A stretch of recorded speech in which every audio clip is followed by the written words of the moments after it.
Hey, what's up guys? It's probably not maybe your favorite YouTuber here. Now, I didn't hear any complaints on my last Doctor Who video saying that while it is kind of fun to have clips from the shows and edit them all together, it does take a very long time. It literally takes me like an hour. And I know that there are YouTubers out there who spend way more than an hour. So sorry, there was lighting on this side of the camera. But you have to remember that I'm still a kid, I still go to school. So anyway, Doctor Who The Crusade. Now, one thing that I do kind of regret doing in my Web Planet review was I didn't watch the whole story first, mainly because it's a 6-parter, it would have taken me forever. I didn't watch it first. I just said what I could remember by memory, so I probably missed out a lot of stuff. So what I'm going to do is just watch The Crusade. I'm going to stop the video, then I'm going to watch The Crusade, then to you guys the video will cut to me who have just watched it and have refreshed all their memories and stuff like that. And I shall do that because, as most of you Whovians probably know, episodes 2 and 4 are missing. I will watch parts 1 and 3 on the Lost in Time set, and reconstructions of part 2 and 4 on my MP Files reconstructions. If you want to know what this is, go watch my DVD collection videos. I made 2 of them so far. Well, no. I forgot that I did one for this year too. I have just watch the one, my latest one, and you'll find out what this is. So, yeah. So, here we go. Well, I just finished watching it. In fact, the credits of the last episode are rolling right now. And, so it's a historical, and as I said in the Romans, it was one of the only historicals that actually didn't get me bored. But honestly, like, as I watched it right now, it was okay. I could keep up with what was happening, you know, because, I don't know. But, yeah, as of The Crusade, it is a pretty interesting story, I must say. I mean, like, basically the Doctor, Barbara, Ian, and Vicky land, and surprise, surprise, they get separated. In fact, Barbara is the first one to be separated from the group. It's funny because, like, you put yourself in their place. Like, you get separated all the time, but, like, from Barbara's point of view, she got separated at the beginning of episode 1 and didn't see any of the rest of the crew until the last episode. She was just trying to keep her alive. And like the first few episodes of Doctor Who, they were not only worried about keeping themselves alive, but making sure that the others are alive. Especially those who are not the Doctor, because they can't operate the TARDIS by themselves, obviously.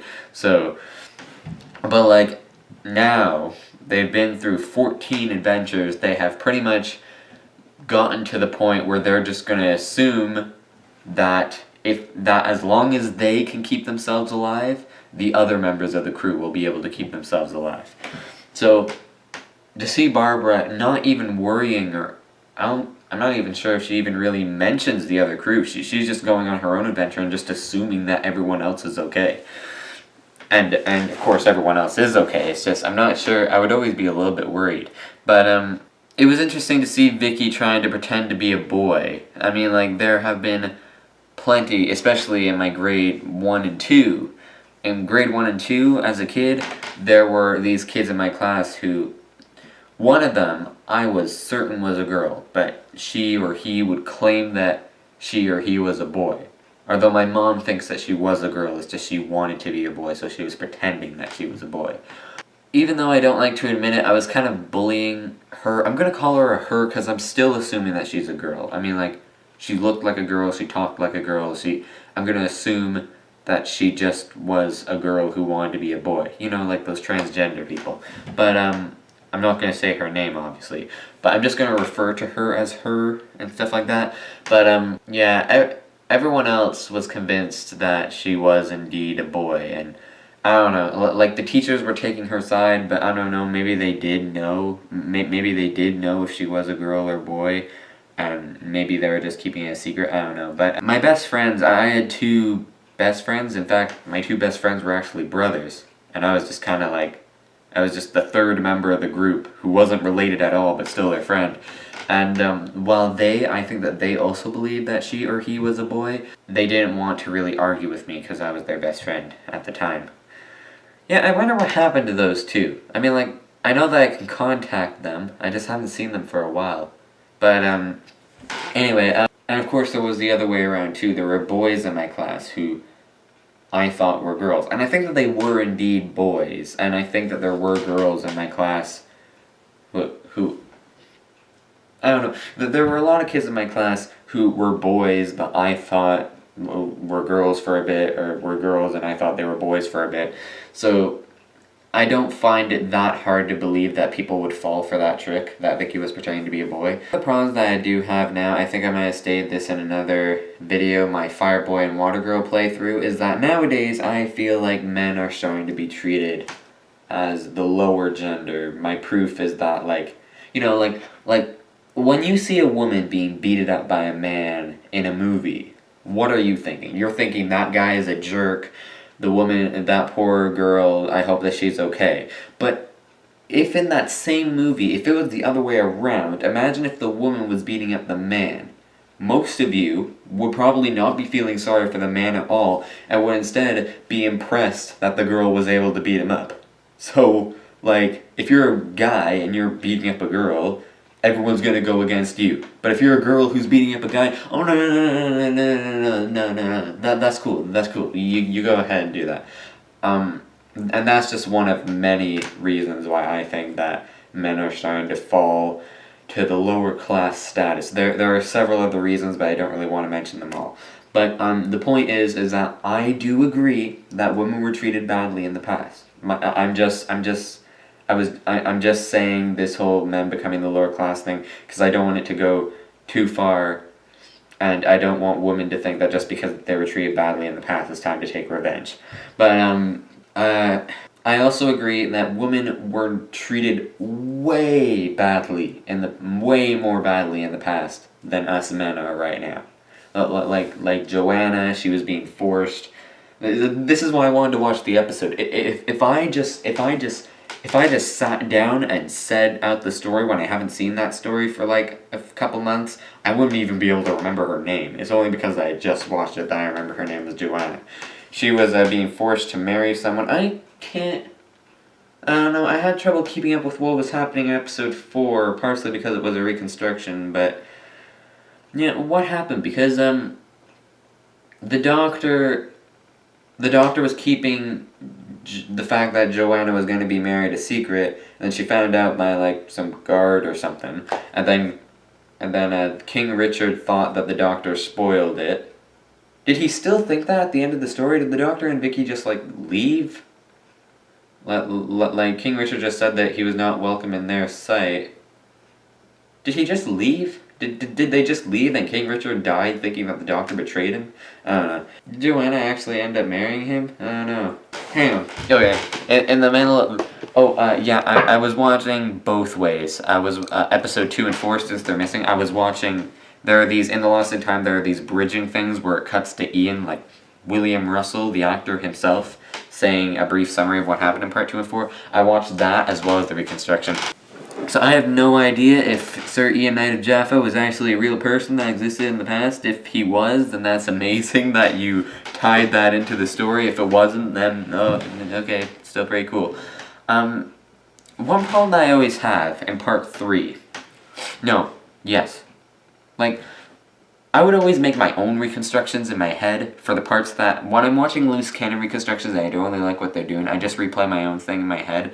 And basically, I like just have like the end of part 2 and the beginning of part 3 pretty much just memorized in my head. They're just locked in there. I just had to like pause at, like, you know how like if you pause a video and then keep pressing the pause button, it jumps a little bit. It doesn't play. It just like jumps a split second and then stays paused at that moment and then jumps another. So like I would like bring it down to the detail. In part 2, Barbara was almost about to be caught by 2 guards, and then her hand went over her mouth. And then in part 3, it turns out that it was just some other random guy who wanted to help her.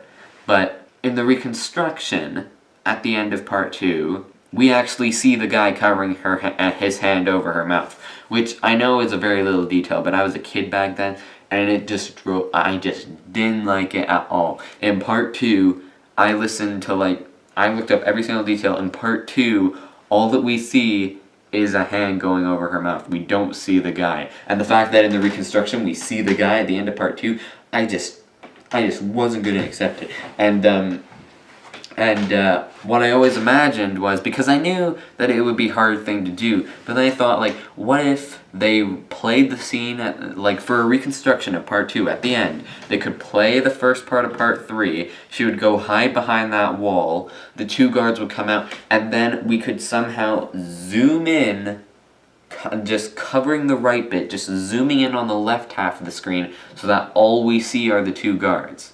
And then, when the guy comes up and puts his hand over her mouth and it zooms out, we'll stay zoomed in. We will stay zoomed in. The camera from the show will zoom out, but we will stay on the left side of the screen, and then we will only see the hand covering Barbara's mouth. Loose cannon. I cannot believe, on the MP4 reconstructions, they almost did that. Barbara hid behind the wall, and then all of a sudden it just cut and it only showed the left half of the screen as the guards were coming out from behind the wall. And I was like, oh, they're actually gonna do it. But then it just cuts back. They just zoomed in for like a second of the left half of the screen and then jumped back. I have no idea why would they do that. Maybe they actually meant to do that, but there was a glitch in the system. Maybe someone else who bought their reconstructions complained about the same thing, and then they tried to do that, but then it glitched out, and then it zoomed back out, and loose camera just like, what the heck. But, yeah. But overall, I don't want this review to get too long. I've been talking for 11 minutes now, exactly. And, yeah, it feels like I've only been talking for a little bit. But yeah, The Crusade, definitely a good story. It's historical, so nothing really alien happens in it, except for the Doctor's existence and the TARDIS's existence. At the end of part 4, the Doctor, Ian, Barbara, and Vicky are settling down for their next adventure. It's very funny because Ian tricked these guards into... tricked these guards at the end, and then the guards were saying, like, Ian has been lifted away by the spirits, oh, what torture he must be experiencing right now. And then it just cuts to them and everyone's, like, laughing and chilling. I'm sorry, that's my phone. Hang on a minute. Sorry, that was just my friend calling me. So anyway, so at the end, they were just chilling in the TARDIS, and then suddenly lights go out, and everyone freezes and cannot move, and everyone's just standing still. So, yeah, The Crusade, I don't know what I would rate it. If you want to know what I would rate it, then go subscribe to my second channel. Me, my stepmom, my dad are all on, like, Doctor Who marathons and stuff like that. Go into my channel, go into featured channels, Caroloo II, Carealoo space THE space 2ND. So just Caroloo, same way that's spelled in my main channel, on this channel, wherever it is, and then space the space 2ND, like number 2 ND, and then boom, there it is. I currently only have 11 subs on that channel, but yeah. So would I recommend it? Sure. Go ahead, try it out. If you like Classic Who, if you especially like the first Doctor, then yeah, definitely check it out. So, yeah, thank you all so much for watching this video. I really hope that you enjoyed it. If you did, please give it a like so that I know that you enjoyed it. If you didn't like it, please give it a dislike it so that I know that you didn't enjoy it. Leave a comment down below if you liked it. Leave a comment down below saying what you liked about it, because it honestly feels just amazing when I get a comment saying that people actually enjoyed my video. Or even if I just get another like, or just another sub, or just another view, whatever. It just feels amazing to have my channel rising at a rate of literally 100 to 200 views a day. And literally, that's it. Every day I wake up and either it'll say that I just gained another 100 or even 200 views. And that just feels amazing. And if you didn't like it, then leave a comment down below saying why you didn't like it so that I can improve for next time. Otherwise, I'm just going to treat your dislike as a like. If you just say that you didn't like the video, there's nothing that I can really do about that. If you tell me why you didn't like it, then I might be able to do something about it. And subscribe so that you know when my next video comes out. Thanks again so much for watching. And if you'll excuse me, I literally just uploaded my FNAF video. The Beating FNAF Night 1 reboot thing. So, yeah, so I need to go check on my channel to make sure that is uploaded properly. And, let's see here. Seems okay. Okay, thanks again so much for watching, and as always, I'll see you next time. Bye-bye.